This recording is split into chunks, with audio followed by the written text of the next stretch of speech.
Editor-in-Chief, Chief Economist, Global EIU, April 2010, and finally to the Managing Director of EIU in July 2013, where he's been leading us as a team ever since. And what a job you've been doing, Robin. I'm going to try and keep this very short, and I'm going to read some of the words that actually my colleague Simon in Singapore, who I can see has a drink, very nice in the evening. What have you got there, Simon? Is that a glass of wine or is that a cocktail? Cocktail, that looks like. It's in Maro. Simon is renowned for joining our day-long MC meetings, which must be nearly midnight for him, with a cocktail by the time we get to lunch. And it just gets better and better, those meetings.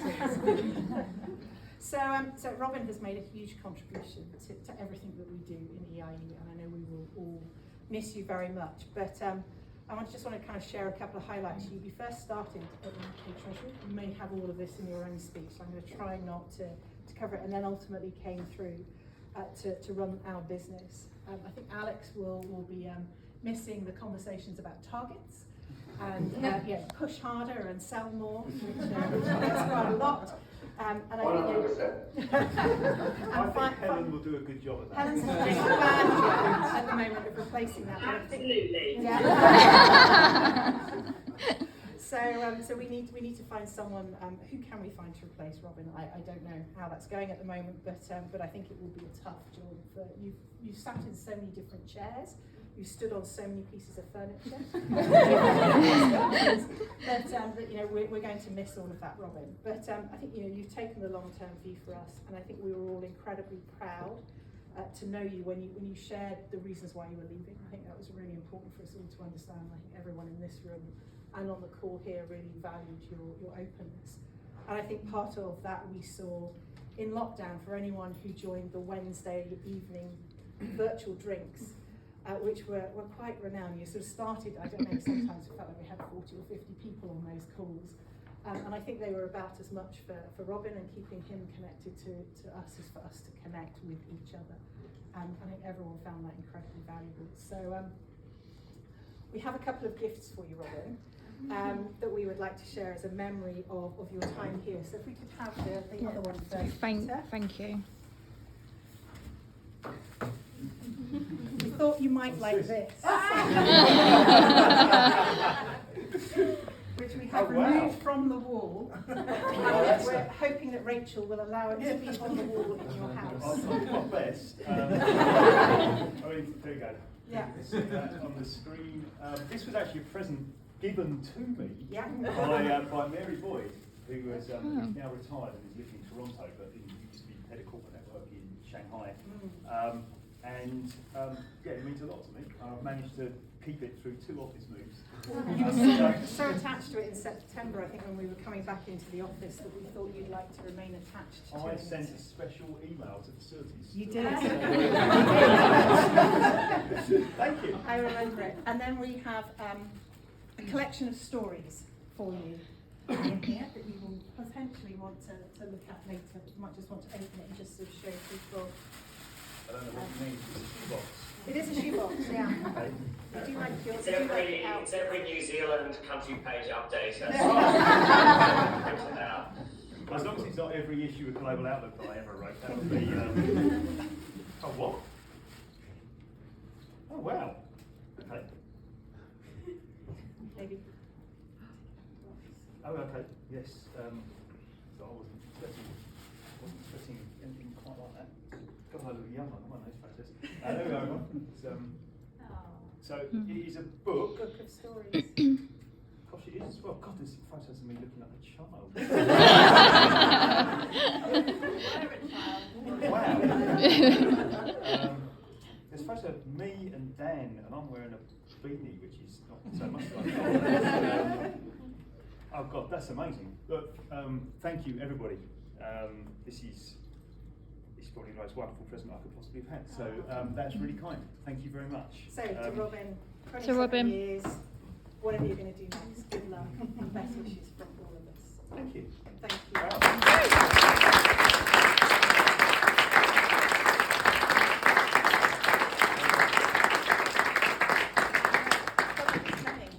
Sorry.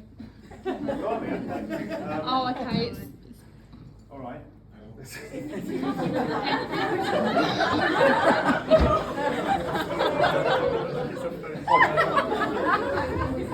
Project and scarf from the remove as well.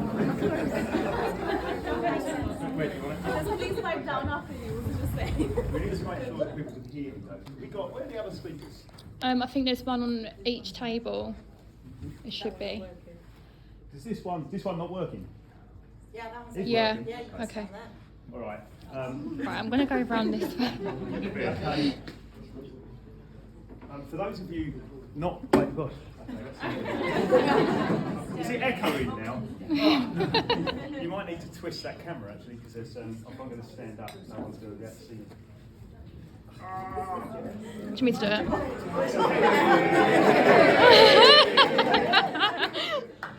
It's not focusing on the best part of me. Not for this one. There's a head of IT. I'm No, it's going now though. Worth. For those of you not based in the UK, I've done a lot of speeches in this room over the last 26, well not however long we've been here.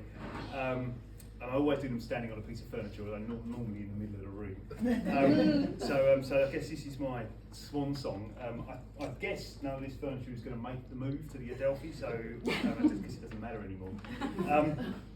So I guess firstly, it looks like a long speech, but it's very big font because I don't see as well as I used to when I started.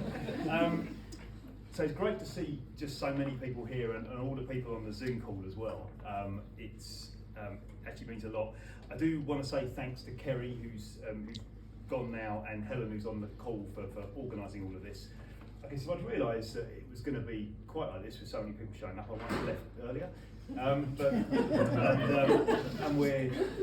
we're moving to Browns. If you don't know where Browns is, you should. But it's only across that bridge later on tonight, so about 6:30.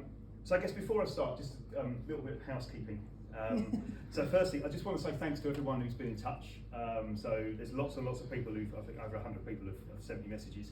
I just wanted to say that I have replied to everybody, but the Economist Group's spam filter is so aggressive that I know that a lot of those messages have ended up in spam because I've been talking to people about it. Because when I used to work here, people used to spoof my email and send emails pretending to be me to finance, ask them to pay for timeshares or whatever.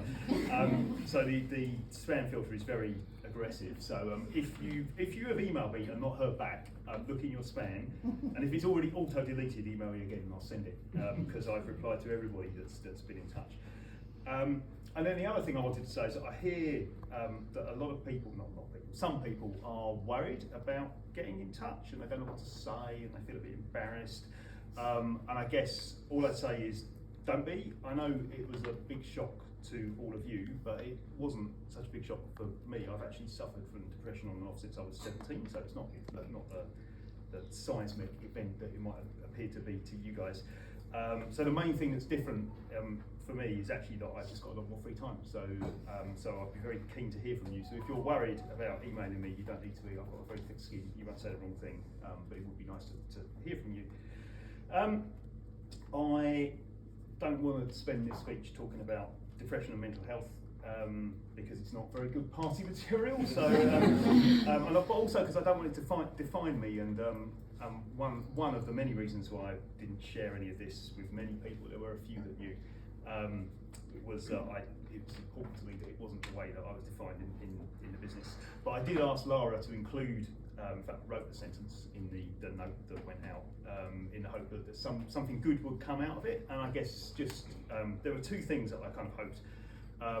I suspected that there were quite a lot of people in the business suffering from depression or anxiety. And now I know that's true because a load of people have emailed me and said that they were suffering from depression and anxiety since the announcement. And I thought it might be useful for them because it just shows that it doesn't need to blight your career, that you can suffer from these issues and you can still build a successful career. And if you're worried, and there's been moments in my career certainly when I've been worried about applying for things because I felt I wasn't mentally up to it. I've gone ahead and done it anyway, and it's been quite successful. So if you're worried that your mental health is a barrier to being successful, it doesn't need to be, and hopefully you can look at me and recognise that. And then the other thing is actually for everyone else. So all the people in authority thinking about promotions and handing out projects.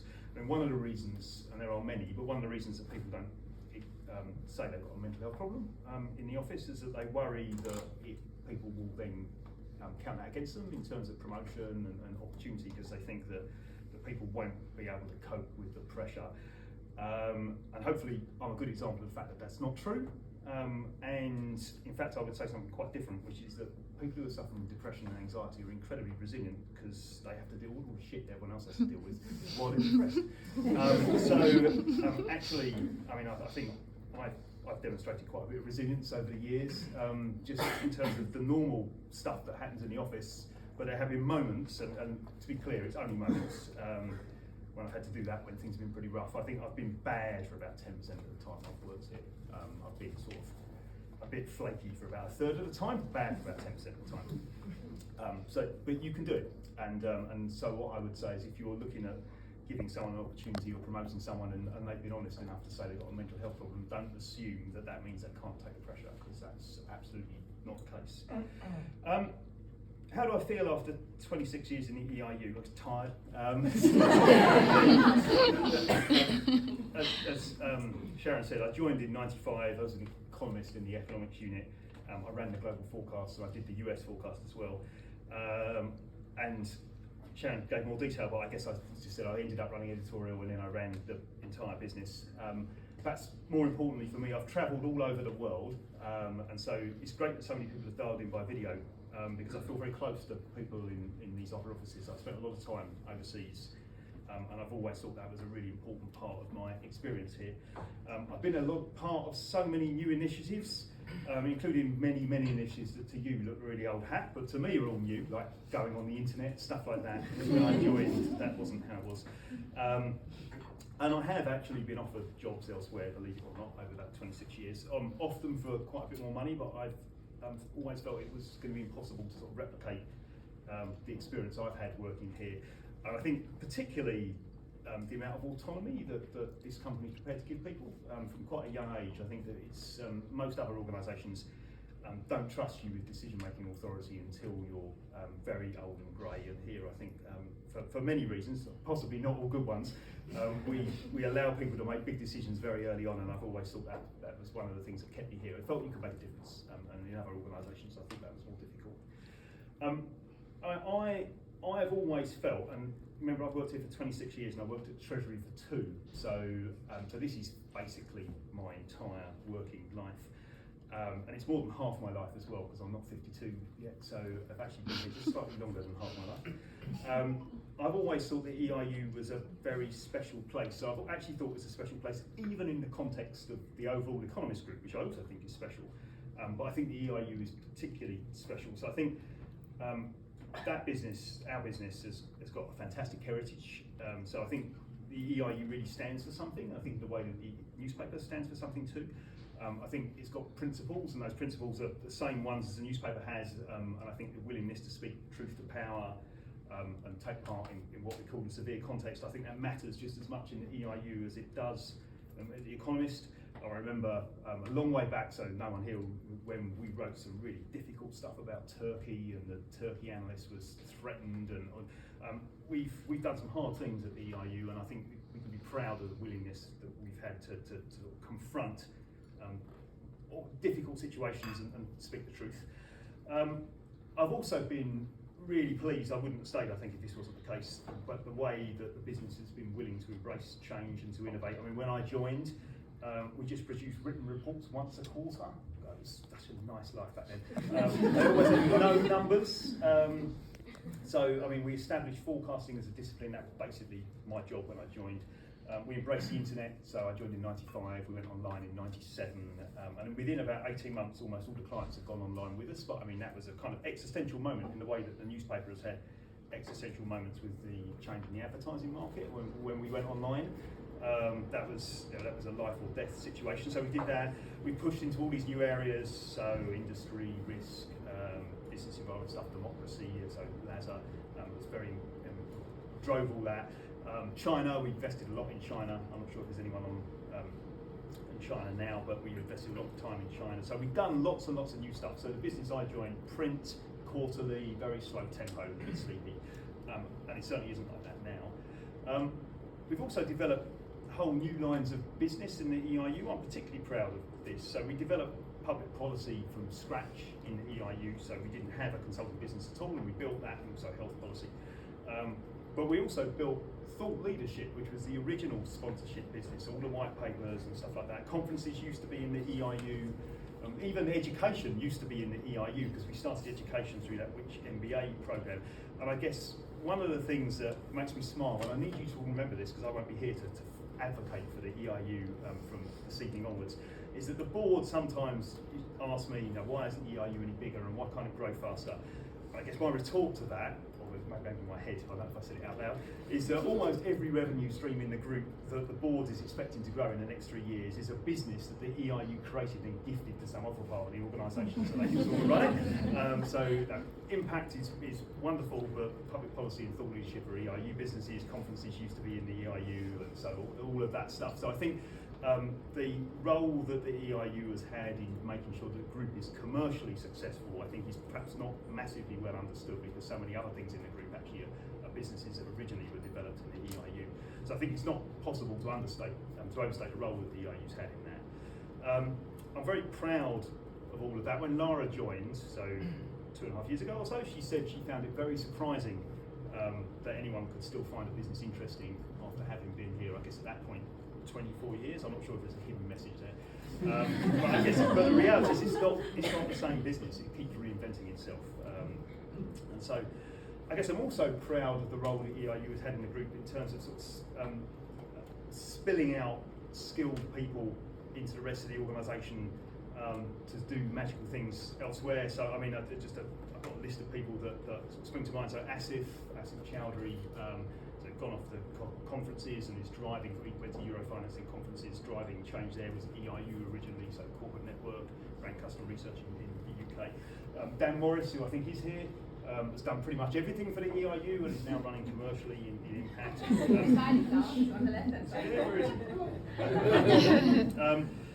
Chen in China was originally ran our regional city-level forecasting service in China and is now the managing director of China for the entire Economist Group. So Alex Selby-Boover, who has sort of dialed in. So I think one of the really big innovations in the newspaper in the past few years is data journalism, and that would not have happened if it wasn't for Alex. And Alex joined the effort. In fact, I didn't hire him, but I did persuade him to come onto a full-time contract. He was a contractor.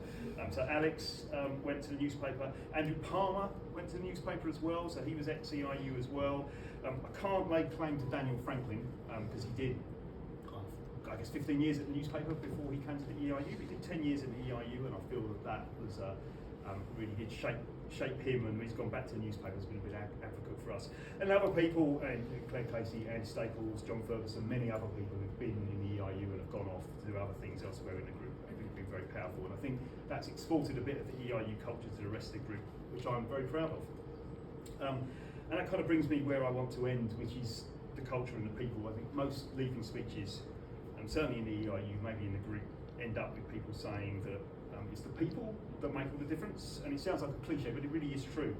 I don't want to name lots of people because you just end up leaving ones out and they feel bad about that. And so, but I guess, I think this is a knowledge business, and it is the people that really make this place. I think people are very knowledgeable. I think people are interesting. They're outspoken, so quite spiky.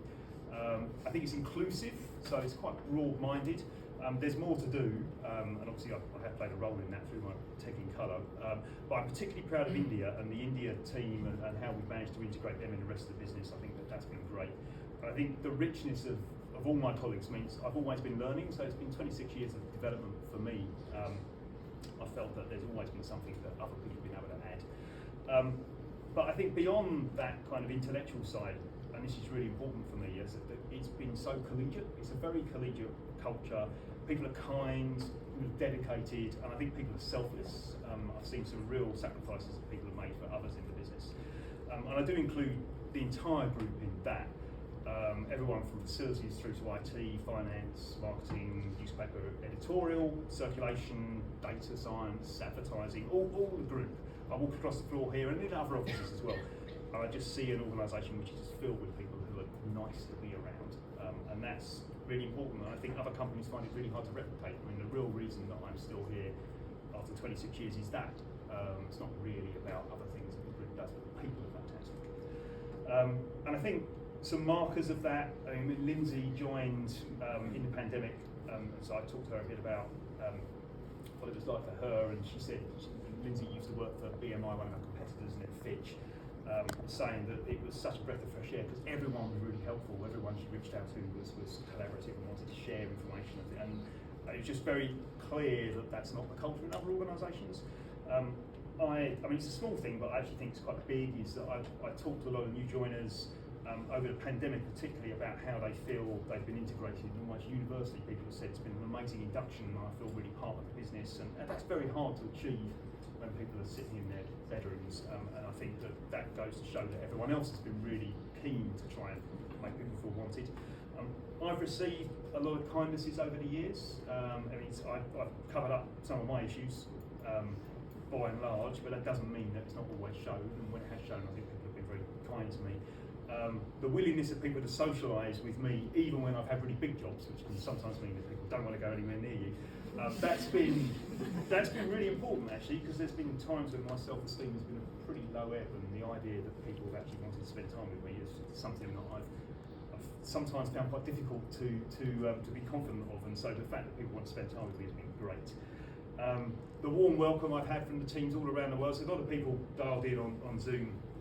I go into offices all over the place. Pandemic has made this very hard, but I mean, Beijing and Shanghai, Singapore, Hong Kong, New York, up in Washington, and I feel like I'm coming home in all those places. And it's not just professional welcome; it's a personal welcome too. People are kind and generous, not just because you've come as a representative of London or you're a senior member of staff, but because they're nice and they want to be with you. And I've always felt that the globalised nature of this business is a very visceral, personal one, not just a sort of corporate one.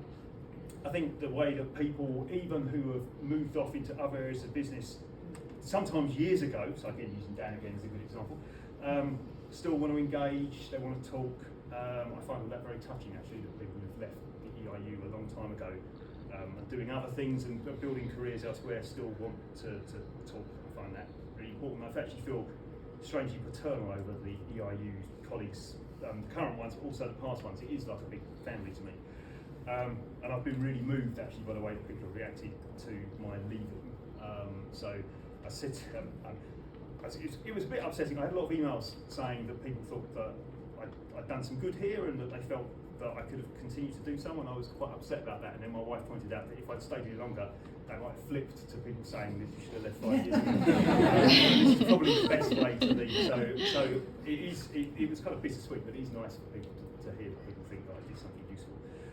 When I told Lara I was leaving, I said to her that my objective was to ditch the work and keep the people, and she looked really frightened because I think she thought I was going to start a parallel. And so that's not the objective, but I think the objective is to not make this a goodbye. I've actually already seen quite a lot of people socially over the past couple of months or so, and I want to stay in touch with as many people as I possibly can. You've been a huge part of my life. As I said, I've worked here more than half my life. And I don't want that to end, and so many people here have gone beyond being colleagues to being really good friends. And I want to make sure I preserve that. So I'm not disappearing out of everyone's world, I'm just disappearing out of this office. I did say I didn't want to name names, that's not quite true. I do want to thank my own exco in the EIU. They've made my life much easier than it could have been, particularly during the pandemic, all the way through, but particularly during the pandemic. We've achieved so much, I think, under really difficult circumstances, and particularly relaunching the entire product set through the new website and all of the editorial changes and all the other things that had to happen to make that happen. And it's really all down to them. I think my absence has probably had no impact on the ability of the business to get stuff done, which just goes to show that the exco is really stellar. So that's Sharon, Lindsay, Ivy in Singapore, Pasna in Gaghan, Louise here in HR, Simon Baptiste in Singapore, Simon Elgar, who's here somewhere, Alex, who's on the line, and then a very special thanks to Helen, because I've left her to get all the pieces and valiantly digging into that. I do want to thank Kerry, who's not here, because she's big groups like this I think are a bit alarming in terms of COVID. But just to be clear that when you've got a big role, you really, your PA is a part of you, and you just can't be effective if you haven't got really good support. And Kerry provided that, as did my previous PA, Joanne, and that's made a massive difference. I think if anyone's ever thought that I've been able to make time for them, remember it's Kerry that made the time. I do want to thank the group Exco. I told them, at least in general terms, that I was suffering depression last summer. I was a bit vague about how bad it was, and even actually that it was happening right now. So Richard's here, Kareem's here, I see Gareth is on the call, there may be others.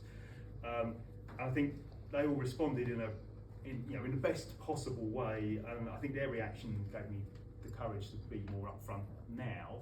So they all knew something was going on last summer, and it made me feel more confident about being upfront when I left. And then lastly, I want to thank Lara, who can't be here because her mother's not very well, and Sula, who is here, for being so understanding over the last few months. I mean, both of them, I think, have been genuinely worried about me, and I think that's really different to what I suspect would be the lip service you would get in other sorts of businesses, where I think that as soon as you look like you're not going to be effective, they just want to shuffle you off and get rid of you. And that's just not been the case here.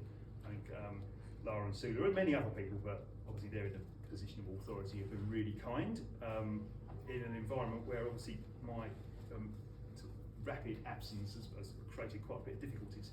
I do want to call out Lara, who I suspect is not on this call, who actually seemed to detect that things were going wrong for me quite a long time before anyone else did, which I think is really powerful actually, that she's got the empathy to do that and also do the big jobs that she's already got. And then finally, I just want to thank everyone else, everyone in the group, all the people on the call, all the people here, all the people who couldn't be here. I think you're all a bunch of heroes. I think you all do amazing things, and you do it while still being really nice, the nicest colleagues and friends I think anyone could wish for. You're going to take the business to new heights, I have absolutely no doubt about that, and I think you're going to have a lot of fun doing it, and I will be cheering you on, hopefully from the pub, with as many as possible. So I guess I just want to end by saying, please raise your glass and have a drink, and I think to all of us, and also this place which I sort of called home for the last 26 years, so I'm going to wish all of us good luck.